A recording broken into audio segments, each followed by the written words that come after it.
What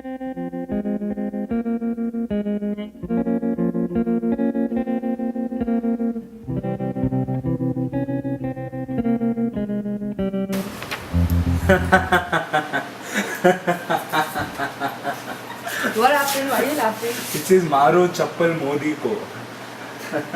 I'm gonna like this page, man. No, don't like it, don't like it. You'll be booked under section 66A. But what is this section 66A? You know what?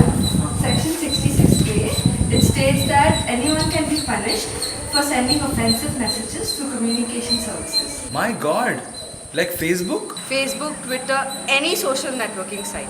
Oh. Here are some printouts I took about section 66A. Oh, nice. Any person who sends by means of a computer resource or a communication device any information that is grossly offensive or has a menace character, or any information which he knows to be false but for the purpose of causing annoyance, inconvenience, danger, etc., persistently by making use of such computer resources or communication devices. Any electronic mail or electronic mail message for the purpose of causing annoyance or inconvenience shall be punishable with imprisonment for a term which may extend to 3 years and with a fine. Oh yes. Even I have few stats that I was researching about yesterday. It says 164.81 million Indians have access to the internet and only 143.2 million over mobile phones, according to official figures released by the Telecom and Regulatory Authority of India. Given this scenario, both the reach in terms of positive and negative impact is still quite limited in India. In India, current laws allow citizens to quote over information that has even caused them annoyance under section 66A of the law. To ensure this is not abused, the government has now mandated that a senior police officer looks at individual cases before allowing charges to be filed to avoid nuisance cases. I think section 66A is very essential, don't you, Paul?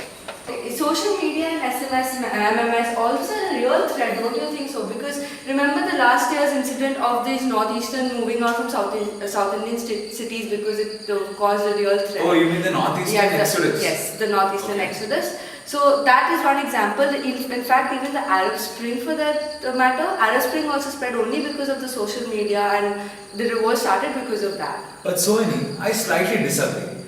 The Indian government has tried enough to bring down posts that have been controversial. If you know, there have been many instances where posts have been taken down from social networking sites because they were against the government. Do you know the danger of a like? In the Palgar case, a woman was arrested only because she had pressed the like button. Pawan Dugal, a cyber law expert, says, today it is just a like button. Tomorrow anything could be brought under its ambit. See, Paul, while we're arguing about this section 66A, there are some legal and political aspects of it that I think everyone should know. You know, section 66A has become a principal weapon against defamation. And anything you post online, any post online has become a matter of controversy. And what happens now is, these Indian politicians are misusing it, okay? And whenever you criticize them or make any comment online, they're saying we are being defamed. And people are imprisoned up to 3 years under this law. And it's misused to such an extent. Okay, relax, Sonia. I understand your feelings. You know, there are a few political arguments too. Section 66A of the IT Act prescribes punishment for sending offensive messages through services. But you know, many lawyers and legal academicians consider this as very unconstitutional. The fact that some information is grossly offensive and some may cause annoyance, isn't it just an opinion? I would like to give you a few famous examples for this. If you remember, in May 2012, Air India employees were arrested by the Mumbai police for posting content on Facebook and Orkut. A businessman in Pondicherry in October 2012 was arrested by the Puducherry police for having made an allegation on Twitter against a politician. Aren't these just opinions? Truly unconstitutional. Yeah, I felt very bad once when I saw that post from. Hello. Hi Paul. Look Paul, what happened to him and what he went through. What happened, Parmesh? Yesterday when I just saw my Facebook timeline, then I saw there is a picture saying CM is asking Parmeshwar regarding some post was Oh, I read this in the paper. One of my friends just he clicked that picture from newspaper and posted on timeline and shared to all of my friends. Initially, I didn't feel anything, but when I saw that he had just tagged on my name on that, then I felt bad. So, Parmesh, what do you think about Section 66A? He has posted this by just in a funny way. Then we have to first talk to him. If he apologizes on this, then we can just warn him and we can leave. But if he is wantedly done this, then we should take an action.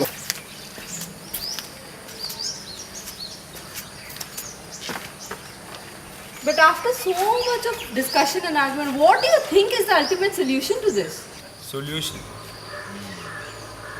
Rather than concentrating on Section 66A, I think the legal authorities should concentrate on protecting the freedom of speech. Only and only if there is a real possibility of danger or risking of someone's life, they should be booked under this law. I strongly feel a statement released by a person on a private wall or personal space shouldn't be accounted for Section 66A. For example, in the Bal Thackeray case, the girl who had put up a statement against Mr. Thackeray was arrested. True injustice. Discussions can go on and on about Section 66A. Therefore, we would like to leave it to the audience to decide about how much importance needs to be given to Section 66A.